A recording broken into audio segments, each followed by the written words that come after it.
গল্প দিয়তিমা, লেখিকা দেবারতী মুখোপাধ্যায়, পাঠে গার্গী চট্টোপাধ্যায়। অধ্যায় ১।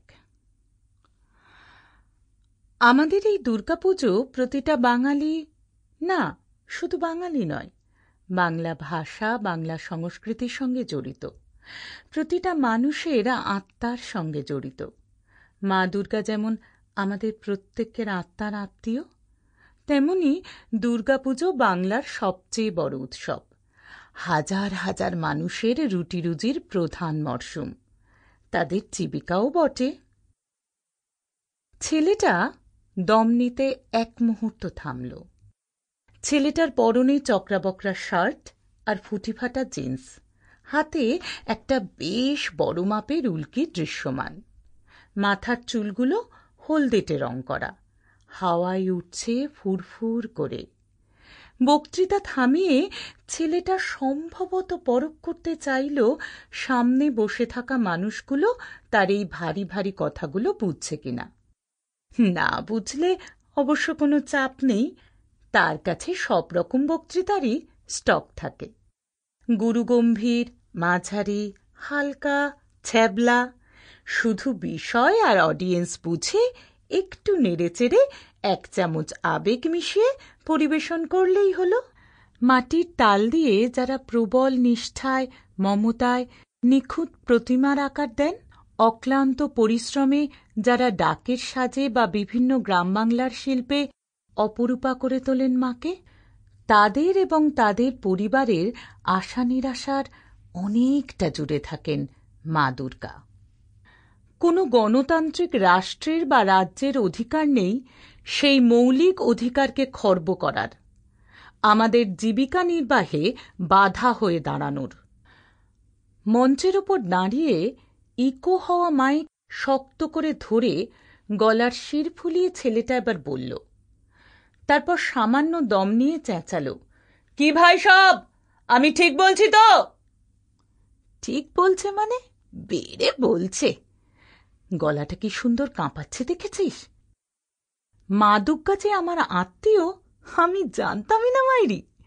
না, এবার থেকে আমি 500 টাকা বেশি নেব। বেশ তৃপ্ত চোখে আমার দিকে তাকালো আত্মারামদা, রঘুবীর জ্যাঠার ছেলে। আমি বিরক্ত মুখে মাঠের ওপর বসে ঘাস ছিঁড়ছিলাম। তোর আত্মীয় কেন হতে যাবে মা দুর্গা? বলল আত্মার আত্মীয়। আর তুই শুনছিস আত্মারামের আত্মীয়? আজব বুদ্ধু দেখছি। আত্মার আত্মীয় মানে কি রে গোবর? এই আত্মাটা কে? আত্মারামদা ফ্যাল ফ্যাল চোখে তাকায়। আমার মাথাটা গরম হয়ে গেল। দেখ আত্মারামদা, তোকে কিন্তু এই শেষবারের মতো বলছি, আমায় গোবর বলে ডাকবি না। আমার একটা প্রেস্টিজ আছে, অফিসের অনেকেই এদিকটাই থাকে। কারুর কানে কথাটা একবার উঠলে আমি কি লেভেলের প্যাঁক খাবো বলতো? আত্মারামদা অমনি ঠান্ডা আইসক্রিম হয়ে গেল। আচ্ছা আচ্ছা, আমি মুখ ফসকে বলে ফেলেছি। চড়ছিস কেন ভাই? তুই হলি গিয়ে আমাদের গর্ব, আমি সব জায়গায় তোর কত গুণগান করি জানিস।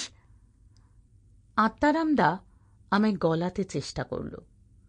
আমি কিছু বললাম না, তোম্বা মুখে স্টেজের দিকে তাকিয়ে রইলাম। 1 বছরও হয়নি এখনো নতুন চাকরির। একদিকে কাজকর্ম শিখতে হচ্ছে, অন্যদিকে অফিসের নানা রকম হাল হাকিকাত পলিটিক্স, আর্ট কলেজে ক্লাসে বসে বা স্টেশন চত্বরে বসে খেয়াল খুশি মতো বন্ধুরা মিলে আঁকা একরকম, আর অফিসে ডেডলাইনের খাঁড়া সামনে ঝুলন্ত অবস্থায় দেখতে দেখতে আঁকা আরেক রকম। তার উপর এখন সব অফিসেই কর্পোরেট স্টাইলে হাতে আঁকার চেয়ে গ্রাফিক্সের কারিকুরির ওপর বেশি প্রাধান্য দেওয়া হচ্ছে। এটা আবার আমাদের সাবেকি কোর্সে আমরা তেমনভাবে করায়ত্ত করিনি, ফলে নতুনভাবে জানতে হচ্ছে অনেক কিছু। ফিরতে ফিরতে রোজ প্রায় 9:30, 10টা হয়ে যায় রাতে। ভাবলাম রবিবার। Sample complete. Ready to continue?